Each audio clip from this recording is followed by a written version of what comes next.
What's up, fellas? It's Chase Goldinger here with another installment of Goldinger Farms. Today is going to be a shop video since unfortunately we just got another ½ inch of rain. And yeah, farming just in 2020 is not shaping up to be very fun, given that corn right now is at $2.90. So, let's get to the video. So, that 9570 RX uses a lot of DEF. So, I bought this wonderful DEF dispenser tank from John Deere because I don't want to use DEF tanks anymore because those suck. And we got the 8345 here in the shop for a couple things like fixing that mirror right there. And then the inside dual right there had a hole in it. It's had that several times, in fact. And then perhaps the most heart-wrenching thing of all that's in the shop, the fuel tank for my 730. Well, that tractor of mine has had fuel problems since the day I got it. And when I took the fuel tank off, I could hear a bunch of stuff rattling around inside of it.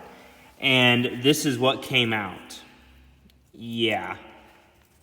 So tomorrow, hopefully, I'm going to Indiana to get a refurbished fuel tank for the low price of $500. And now Dad is building this chicken run for my sister's chickens.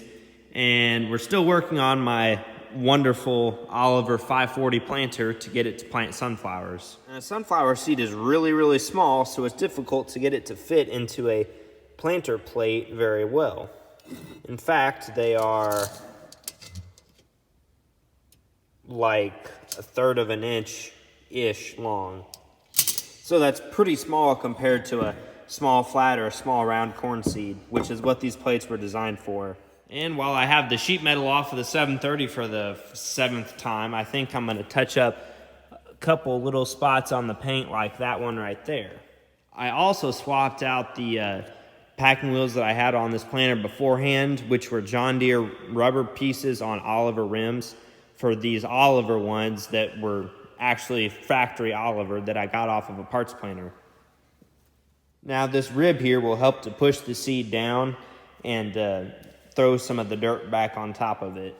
And now we're going to step out into the lean-to and take a look at an abomination, which is wonderfully engineered by Rob, who can, by the way, fix anything.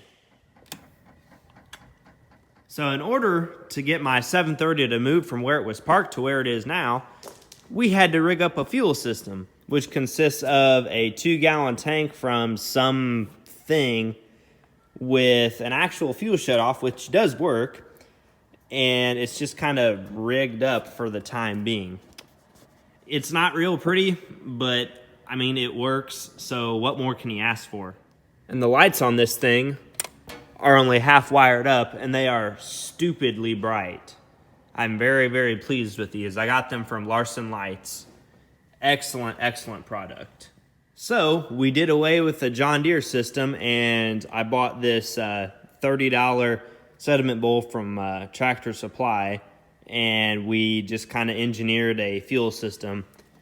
So you just stick this in here, and then you thread this into the bottom of the gas tank, and it works wonderfully. It doesn't leak or anything like the John Deere system did. The one problem we're having is this carburetor, or the carb needs a rebuild kit, which is on the way.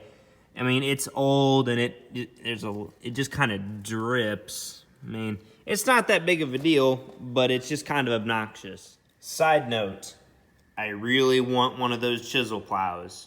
Side note, again, I really want one of these grain drills and a grassland grain drill, because that's just kind of cool. All right, fellas, that is the end of the video, and yes, I'm sorry, there's no field work. It's kind of wet outside. The farmers all across the Midwest are dealing with this moisture. It's just it's whatever. Corn's down, beans are down, everything's down. Except that cat. That cat is up. And hopefully we get this 730 project racked up pretty quick, and we're going to have a video about planting sunflowers with this and my Oliver 540. See you guys next time.